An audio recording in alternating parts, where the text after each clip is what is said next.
Recording in progress. Okay. So today we are going to be finishing up the final two chapters of Song of Solomon. As I mentioned, it's kind of be like Jerry Springer a little bit today, and that we're starting off racy to start the show.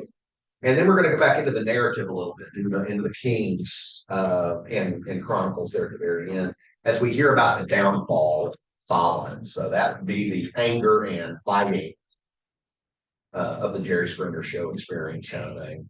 And then we end it in the first chapter of Ecclesiastes. Now, Ecclesiastes is not a real long book. We'll finish it up next week, kind of thing. So, but that'll be the sadness and the giving up part of Jerry Springer. Whatever. So, we're going to be in Song of Solomon, chapter 7. Start off. I'll be prepared to flip. Share this. Yeah. How beautiful are your feet in sandals? Oh, it gets worse. We're smart. We're pretty in sandals.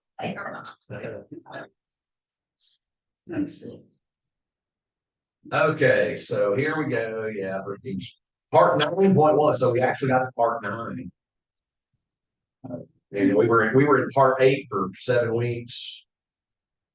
Okay, yeah. So verse 1 of chapter 7 of Song of Solomon. How graceful are your feet in sandals, O queenly maiden. Your rounded thighs are like jewels, the work of a master hand. Your navel is a rounded bowl, they never lack mixed wine. Your belly is a heap of wheat encircled with lilies. I have a little problem with that because when I think my belly is like a heap of wheat, I have what they call that gluten belly. So I don't know if that's about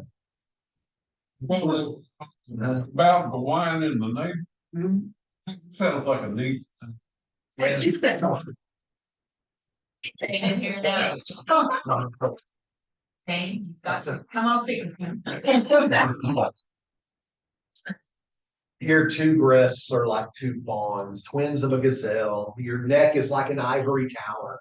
Your eyes are pools in Heshbon by the gate of Bath Rabim. Your nose is like a tower of Lebanon overlooking Damascus. I get this vision of, what was her name?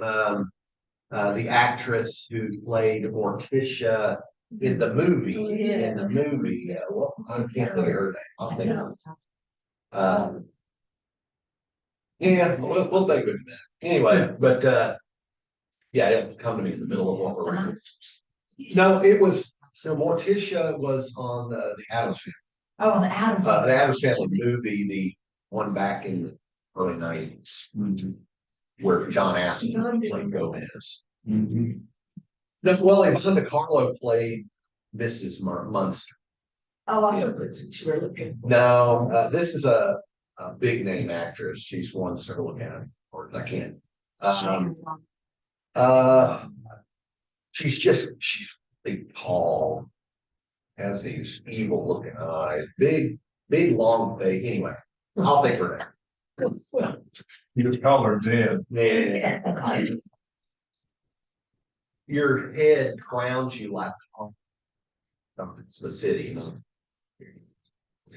and your flowing locks are like purple. That means royal. A king is held captive in the tresses. How fair and pleasant you are, O loved one, delectable maiden. You are stately as a palm tree, and your breasts are like its clusters. Oh, great. Great. Palm trees, so these would be coconuts. Or dates. I've said I will climb the palm tree and lay hold of its branches. You see how this can, be really, you can use your imagination. Oh, may your breasts be like clusters of the vine, and the scent of your breath like apples, and your kisses like the best wine that goes down smoothly, gliding over lips and teeth. I and my beloveds, and his desire is for me. We've switched voices here. I and my beloveds, and his desire is for me. Come, my beloved, let us go forth into the fields and lodge in the villages. Let us go out early to the vineyards. Let us see whether the vines have budded, whether the grape blossoms have opened, and the pomegranates are in bloom. There I will give you my love. The mandrakes give forth fragrance, and over our doors all are choice fruits, new as well as old, which I have laid up for you, O my beloved. On to chapter 8. This is it now. So, oh, that you were like a brother to me who nursed at my mother's breast. If I met you outside, I would kiss you, and no one would despise me. I would lead you and bring you into my mother's house and into the chamber of the one who bore me. Yeah, I don't know where this is. I don't like where this is going. Chapter 8, verse 2. Okay. I would give you spiced wine to drink from the juice of my pomegranates. Oh, that his left hand were under my head, and that his right hand embraced me. I charge you, O daughters of Jerusalem, do not stir up or awaken love until it is ready. Okay, and then homecoming, which is the kind of epilogue here. Who is that coming up from the wilderness, leaning upon her beloved? Under the apple tree, I awakened you. There, your mother was in labor with you. There, she who bore you was in labor. Set me as a seal upon your heart, as a seal upon your arm, for love is strong as death, passion fierce as the grave. Its flashes are flashes of fire, a raging flame. Many waters cannot quench love, neither can floods drown it. If one offered for love all the wealth of one's house, it would be utterly scorned. We have a little sister, and she has no breasts. What shall we do for our sister on the day when she is spoken for? If she is a wall, we will build upon her a battlement of silver. But if she is a door, we will enclose her with boards of cedar. I told you, imagery is great and weird. I was a wall, and my breasts were like towers. When I was in his eyes as one who brings peace. Solomon had a vineyard at Baal Hamon. He entrusted the vineyard to keepers. Each one was to bring for its fruit 1,000 pieces of silver. My vineyard, my very own, is for myself. You, O Solomon, may have the 1,000, and the keepers of the fruit 200. O you who dwell in the gardens, my companions are listening for your voice. Let me hear it. Make haste, my beloved, and be like a gazelle or a young stag upon the mountains. Okay, yeah. That was Song of Solomon. And too bad Mary Ann wasn't here to complain about it. Maybe she'll go back. So we're going into First Kings again, chapter 11. And while you're getting there, I'll go back to verse 12 of the Song of Solomon, chapter 8 there, where it says, you, O Solomon, may have the 1,000. 3 and 2.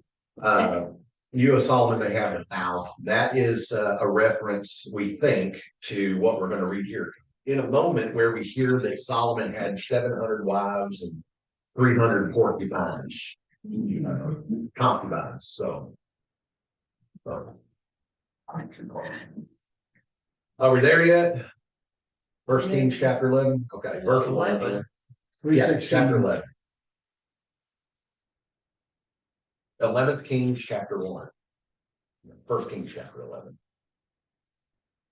King Solomon loved many foreign women along with the daughter of Pharaoh, Moabite, Ammonite, Edomite, Sidonian, and Hittite women. Oh, foreign women, huh? Wonder what that will give us.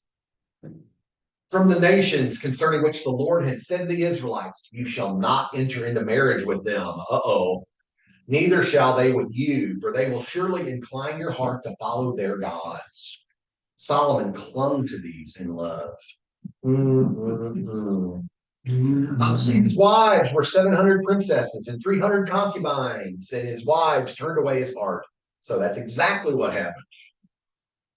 For when Solomon was old, his wives turned away his heart after other gods, and his heart was not true to the Lord his God, as was the heart of his father David.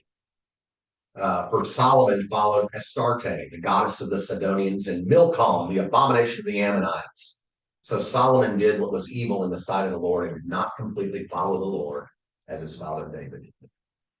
Now, Astarte, we hear different versions of it, and different, depending on which reference we're using as to what the name is. But for our purposes today, Astarte is the goddess of sexuality and war. And this particular spelling and pronunciation means shame. She was often depicted as a phallic symbol, would be her statue or whatever. So Milcom means ruler. Some people have associated it with Molech, which is there. But for our purposes here, Milcom literally means ruler. So it's kind of like a title as opposed to a name. Chemosh, interesting. Chemosh was a god. We haven't got there yet. Sorry, but yeah, it's in the next verse. But Chemosh was known for human sacrifices being made to him, whereas Molech, which we'll read in a minute, was known for child sacrifices made to him. And these are gods that Solomon's heart was turned towards. Yeah. Okay, on the verse. Then Solomon built a high place for Chemosh. There's the name there, the abomination of Moab. And for Molech, the abomination of the Ammonites on the mountain east of Jerusalem. Now that's interesting. Being on the east side would mean that it, east meant the rising of the sun. That was how the day started. So that's the implication here. Was he started his days doing sacrifices to these other gods before he did anything with Yahweh. So, he did the same for all his foreign wives who offered incense and sacrificed to their gods. Then the Lord was angry with Solomon because his heart had turned away from the Lord, the God of Israel, who had appeared to him twice and had commanded him concerning this matter, that he should not follow other gods, that he did not observe what the Lord had commanded. Therefore, the Lord said to Solomon, since this has been your mind, and you have not kept my covenant and my statutes that I have commanded you, I will surely tear the kingdom from you and give it to your servant. Yet for the sake of your father David, I will not do it in your lifetime. I will tear it out of the hand of your son. So all this is going to happen later. God is telling Solomon that, now you've done it, and I'm going to, you're going to lose the whole kingdom, but and you're going to lose it to your servant. But because of the promise I made to your father David, your family line is not going to lose it all. There'll still be a remnant there. Verse 13, I will not, however, tear away the entire kingdom. I will give one tribe to your son for the sake of my servant David and for the sake of Jerusalem, which I have chosen. One tribe is kind of weird because what ends up happening is we end up with two tribes in the south, which belong to the line of David. That's Judah and Benjamin. However, Benjamin had kind of been swallowed up by Judah. So we don't really hear much of their name, but it's interesting that would be because what other king of Israel was from Benjamin? Saul. So right now, up to this point, all the kings of Israel have come from those two kingdoms, Judah and Benjamin. But which one of them is not the one that worships Baal? Moab and Well, some of them do. Baal is mainly from the north, up in Tyre, Sidon. You heard about the Sidonians and all that. Baal is kind of a chief god in that area. Gods were territorial. They only existed in one spot. What made the Jews different was that they had a god that moved with them. So, okay. Verse 14. Then the Lord raised up an adversary against Solomon, Hadad, the Edomite. He was of the royal house in Edom. For when David was destroying Edom, and Joab, remember him, the commander of the army, went up to bury the dead, he killed every male in Edom. For Joab and all Israel remained there 6 months until he'd eliminated every male in Edom. But Hadad fled to Egypt with some Edomites who were servants of his father. He was a young boy at that time. They set out from Midian and came to Paran. They took people with them from Paran and came to Egypt, to Pharaoh, king of Egypt, who gave him a house, assigned him an allowance of food, and gave him land. So this adversary is coming from the south or southwest. So, Hadad found great favor in the sight of Pharaoh, so that he gave him his sister-in-law for a wife, the sister of Queen Tophanes. The sister of Tophanes gave birth by him to his son Genubath, whom Tophanes weaned in Pharaoh's house. Genubath was in Pharaoh's house among the children of Pharaoh.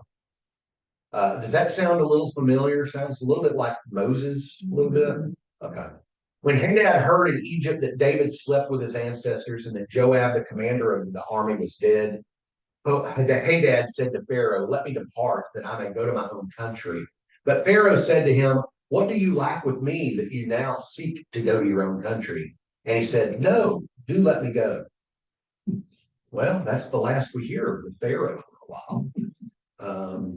And he seems to, we make we make assumptions that Pharaoh let Hadad go with Pharaoh's blessing, but we don't know that for sure. Just thought I'd throw that. Most scholars think that it happened with the Pharaoh's blessing. God raised up another adversary against Solomon, Rezon, son of Eliada, who had fled from his master, King Hadadezer of Zobah. He gathered followers around him and became leader of a marauding band after the killing by David. They went to Damascus, settled there, and made him king in Damascus. He was an adversary of Israel all the days of Solomon, making trouble as Hadad did. He despised Israel and reigned over Aram. So Rezon's from the north. Jeroboam, son of Nebat, an Ephraimite of Zeradah, a servant of Solomon. Ooh, a servant of Solomon. Keep that name in mind there. Whose mother's name was Zeruiah, a widow, rebelled against the king. The following was the reason he rebelled against the king. Solomon built the Millo and closed up the gap in the wall of the city of his father David. The man Jeroboam was very able, and when Solomon saw that the young man was industrious, he gave him charge over all the forced labor of the house of Joseph. Who is the house of Joseph? Manasseh Oh. and Ephraim. Uh-huh. That's an Ephraim. So you've got people from the south that are bugging Israelites. You've got people from the north that are bugging Israelites, and Jeroboam is bugging them from the inside. So Jeroboam, as we'll find out, spoiler alert, that this is the servant that God meant would take the kingdom from Solomon.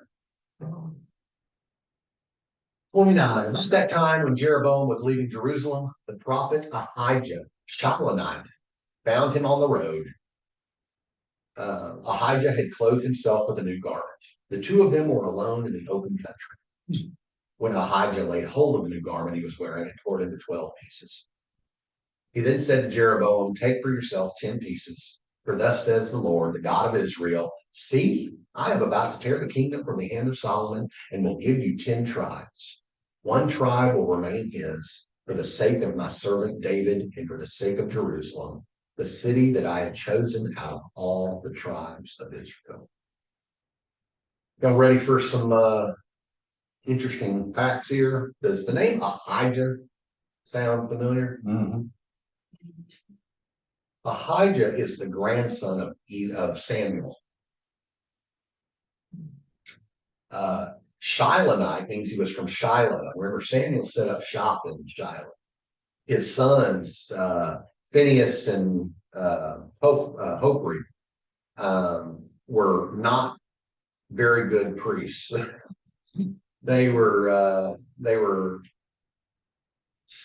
egocentric, to say the least. They were narcissistic.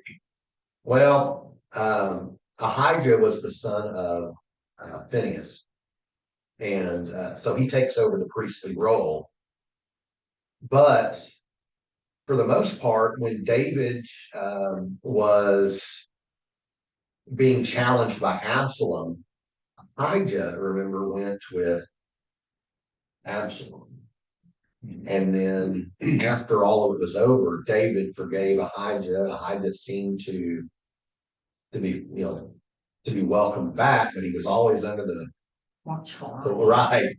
And so now that Solomon is around, Ahijah apparently has still been the priest throughout Solomon's reign, and is now that there is someone who is challenging the king, at least challenging is not necessarily his rule, but challenging his commands and things. Ahijah is jumping ship again.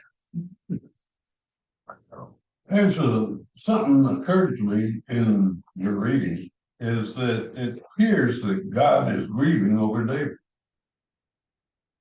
Maybe the writer is. I mean, God is grieving over anyone that falls away, God. But the writer certainly places David on a high. Or maybe he's grieving for Solomon because of David. Maybe. But he does seem to be just disappointed. He had high hopes, right? He had high hopes. Yeah. So Jeroboam's gonna be the king over the northern kingdom, Yes. because only Benjamin and Judah, those two are southern, but he's gonna have the other 10. So yeah, I can give you a little spoiler alert. We got a few minutes here. What happens is we've all heard that there were only 3 kings of the United Kingdom. Well, technically there were 4, because Solomon's son Rehoboam. Now, don't get it confused with Jeroboam. Rehoboam is going to be the king over a United Kingdom for a short time. Jeroboam is going to revolt and take over those 10 kingdoms to the north. And part of the reason for that is over taxes. Where we heard that. Right, it's right. The kingdom splits over taxes. I mean, that's the simplest way of the story, the story behind the story here. News and living. Verse 33. God's still, Ahijah's still talking to Jeroboam here. This is because he has forsaken me, worshipped Astarte, the goddess of the Sidonians, Chemosh, the god of Moab, and Milcom, the god of the Ammonites, and has not walked in my ways, doing what is right in my sight, and keeping my statutes and my ordinances as his father David did. Nevertheless, I will not take the whole kingdom away from him, but will make him ruler all the days of his life for the sake of my servant David, whom I chose, and who did keep my commandments and my statutes. But I will take the kingdom away from his son and give it to you, that is, the 10 tribes. Yet to his son I will give 1 tribe, so that my servant David may always have a lamp before me in Jerusalem, the city where I have chosen to put my name. I will take you, and you shall reign over all that your soul desires, and you shall be king over Israel. If you will listen to all that I command you. Now, again, this is still Ahijah talking to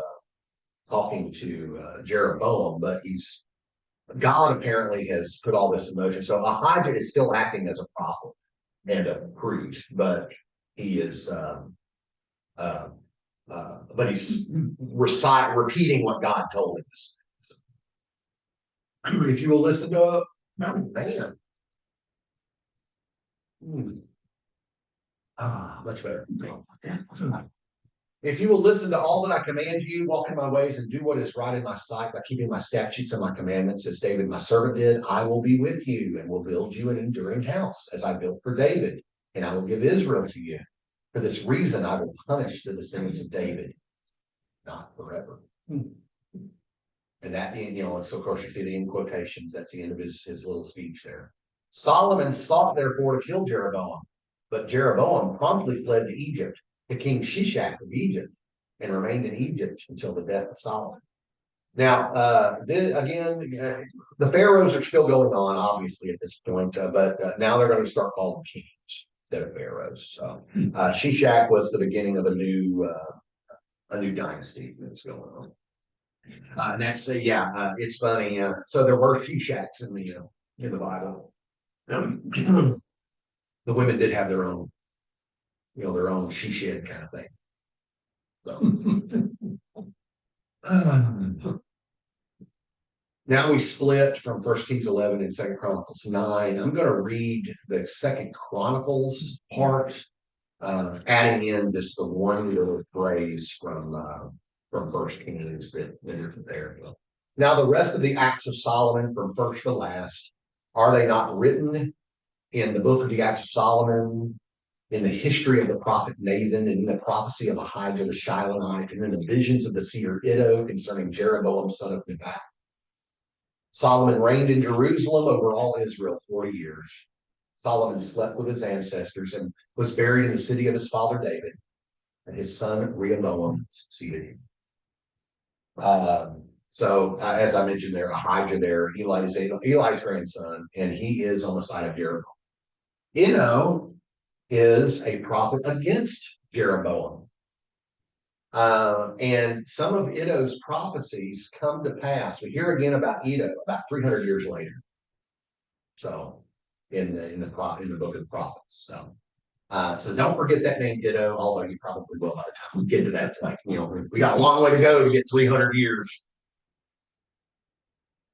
Okay, we're gonna watch a little video on Ecclesiastes here. That's good. The book of Ecclesiastes. It's part of the Bible's wisdom literature, and it opens with this line: the words of Kohelet, the son of David, king in Jerusalem. Now, in Hebrew, the word Kohelet means someone who has gathered people together. And in this case, it's to learn, so it's often translated in English as teacher. And the teacher is said to be a son or a descendant of King David. And so there are different views about who this figure might have been. Many think that it refers to King Solomon, others to maybe one of the later kings of David's line, and still others think that it's actually a later Israelite teacher who has adopted a Solomon-like persona as a teaching aid. Whichever of these views is correct, the key thing is to recognize that the teacher is a character in the book and is different than the author of the book, who remains anonymous. So we do hear the teacher's voice for most of the book, but it's actually a different voice, the author, who introduces us to the teacher in the first sentence and then at the end concludes the book by summarizing and evaluating everything the teacher just said. So the author is someone who wants us to hear all that the teacher has to say and then help us process it and form our own conclusion. So what does the teacher have to say? Well, the author summarizes the teacher's basic message at the beginning and right at the end, and it's Hevel, Hevel. Everything is utterly Hevel. Now, most English Bibles translate this word Hevel as meaningless, but that doesn't quite capture the heart of the idea. In Hebrew, Hevel literally means vapor or smoke, and the teacher uses this word 38 times in the book as a metaphor to describe how life is, first of all, temporary or fleeting, like a wisp of smoke. But secondly, also how life is an enigma or a paradox. Like smoke, it appears solid, but when you try and grab onto it, there's nothing there. So there's so much beauty or goodness in the world, but just when you're enjoying it, tragedy strikes and it all seems to blow away. Or we all have a strong sense of justice, but all the time bad things happen to good people. So life is constantly, it's unpredictable, it's unstable, or in the teacher's words, like chasing after the wind. Hevel. Now that's kind of a downer. So why is he saying all of this? The author's basic goal is to target all of the ways that we try to build meaning and purpose in our lives apart from God. And he lets the teacher deconstruct these. So the author thinks we spend most of our time investing energy and emotion in things that ultimately have no lasting meaning or significance. And he lets the teacher give us a hard lesson in reality. You can see this most clearly in the opening and closing poems, which focus first of all on time and then on death. So the teacher says, you can spend your whole life working and achieving because you think that makes your life meaningful. You should really stop and consider the march of time. For all of the human effort that takes place in the world, nothing really ever changes. So sure, we develop technology and we build nations that rise and fall, but go climb a mountain and see if it cares. It was there long before any of us, and it will be here long after. I mean, no one's even going to remember you or anything you did 100 years from now, but that mountain, It'll still be there, and the ocean will still be breaking on the beach, and the sun will still rise and set. And so time will eventually erase you and me and everything that we care about. And if that's not disheartening enough, the teacher also can't stop talking about death all the way through the book, but especially in this poem near the end. He says, death is the great equalizer, and it renders meaningless most of our daily activities. It devours the wise and the fool, the rich and the poor, no matter who you are, what you've done, good or bad, we're all going to die, and it's inescapable. So with these two ideas in hand, the teacher goes on to consider all the activities and false hopes that we invest our lives in to find meaning and significance, like wealth or career or social status or pleasure. So you think working hard is going to make life worth it? Think about the stress and the toll that that takes on you, all the anxiety and the sleepless nights. And by the time you actually earn some wealth, you're going to be too old to enjoy it anyway. And then by the time that you have to pass it on to someone, they may not even be someone who cares about anything you do. Or maybe you think pleasure is going to make life worth it for you. Go for it. You know, live for your vacations, live for the weekend party. Monday always comes. Hevel. Monday always comes. Everything is utterly hevel. So what does the teacher advocate then? That we become pure hedonists or relativists? Well, no, that would be hevel too. The teacher acknowledges the ideas from Proverbs that living by wisdom and the fear of the Lord, that these have real advantages. On the whole, life will probably go better for you. See, but the problem is that even living by wisdom and the fear of the Lord, they're hevel too, because they don't guarantee a good life. Good people die tragically, and horrible people live long and prosper. There's just too many exceptions. And so even wisdom is hevel. Again, not meaningless, but an enigma. Wisdom doesn't work the way you think it should all of the time. So what's the way forward in the midst of all this hevel? And here, paradoxically, the teacher discovers the key to the true enjoyment of life under the sun. It's accepting hevel. It's acknowledging that everything in your life is totally out of your control. About 6 different times at some of the bleakest moments in his monologue, the teacher talks about the gift of God, which is the enjoyment of simple, good things in life, like friendship or family, a good meal, or a sunny day. You can't control these things. You're certainly not guaranteed them, but that's their beauty. When I come to adopt a posture of total trust in God, it frees me to simply enjoy my life as I actually experience it, not as I think it ought to be. Because even my expectations about what life ought to be are ultimately hevel. Hevel. Everything under the sun is utterly hevel. And so the teacher's words come to a close. Right here at the end, the author speaks up again, and he brings it all to a conclusion. He says, the teacher's words are very important for us to hear. He likens them to a shepherd's staff with a goad, a pointy end, which might hurt when it pokes you, but he says the teacher is trying to poke you to get you to move in the right direction, towards greater wisdom. The author then warns us that you can actually take the teacher's words too far, and you could spend your whole life buried in books trying to answer life's existential puzzles. Don't try, he says. You'll never get it. And so instead, the author offers his own conclusion, and it's this: fear God and keep his commandments. This is the whole duty of humans, for God will bring every deed into judgment, every hidden thing, whether good or evil. And so the author thinks it's good to let the teacher challenge your false hopes and remind you that time and death make most of life completely out of your control. But what gives life true meaning is the hope of God's judgment. The hope that one day God will clear away all of the hevel and bring true justice to our world. And it's that hope that should fuel a life of honesty and integrity before God, despite the fact that I remain puzzled by most of life's mysteries. And that's the wisdom of the book of Ecclesiastes. Do you like these little videos? Yeah, that's good. I like that. Vanity is what some translations use for meaningless or what, all is vanity, all hevel. It's the same word. It depends on who translates it. So we're gonna read the first chapter just to kind of get a feel, and then next week we're actually gonna finish the book of Ecclesiastes. Or not next week, the week after. I'll explain that next week here.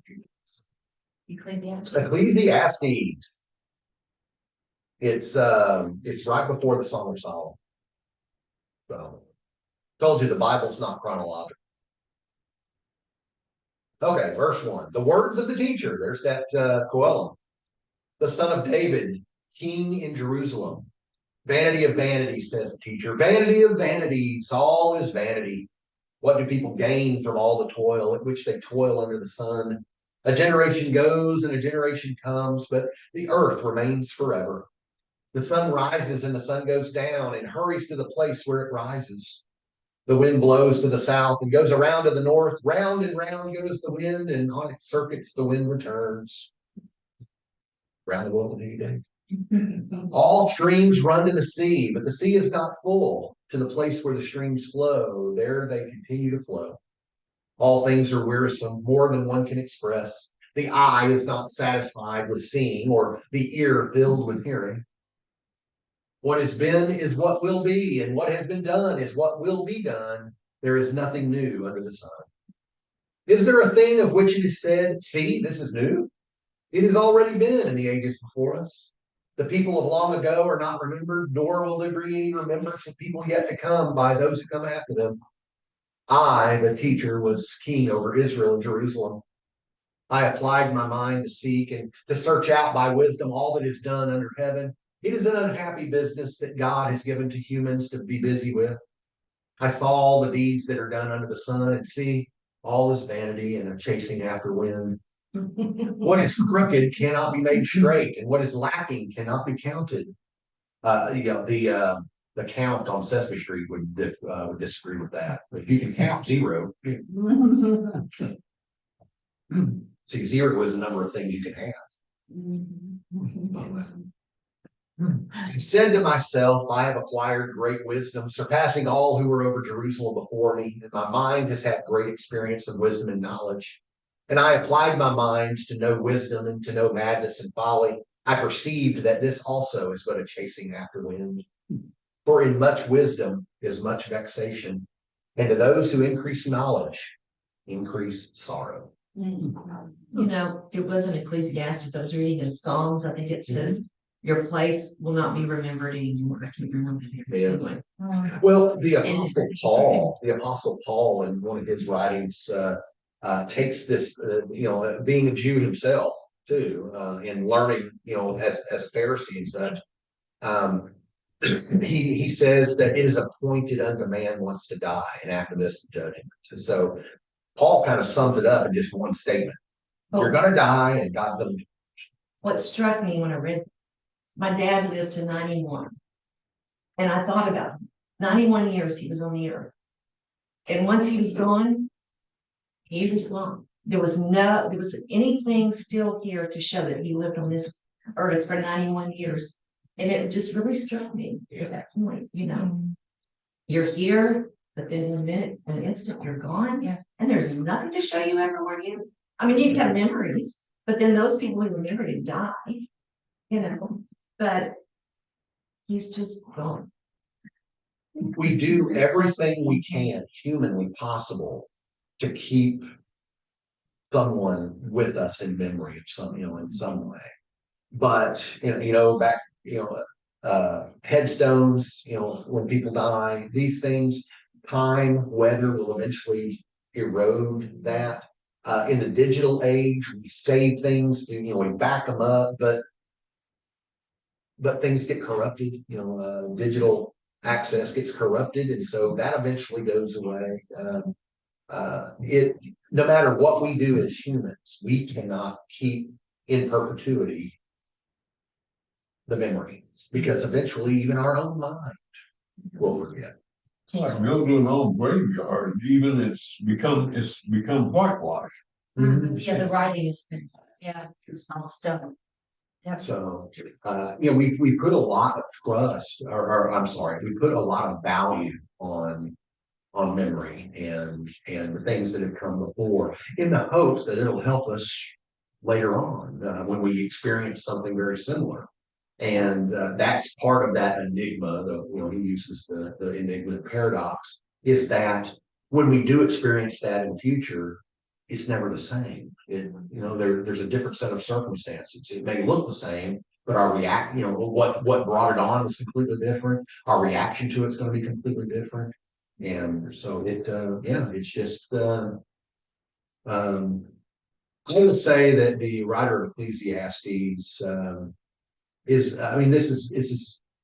very important to know this, but at the same time, he focuses most of the book, as the video showed, on these things that just don't really matter. And only at the very end do we really get the message. And like I said, the Apostle Paul really kind of sums up the whole book of Ecclesiastes in one statement. It's appointed unto man once to die, but after this, the judgment. I think based on this, that Tony Evans and the Promise Keepers movement really harped on leaving a legacy and make yourself, not necessarily make yourself remember, but make Jesus remember in your legacy. Hmm. Yep. So, it looks like a lot what we're going to talk about. But the next time we meet, these are just the section titles of what we're going to read. Don't think of too much of that. I just thought it looks interesting. Of course, you see that third one, everything has its time. Well, we all know that, a time to mourn, a time, that. I love it. So that's what that's about. And then I like the last two, Disillusioned View of Life and the Riddles. So I'm looking forward to those. But anyway, that's this week, and look forward to seeing you. Let me shut this off and then I'll explain about this. Oh, what happened? Okay, there we go.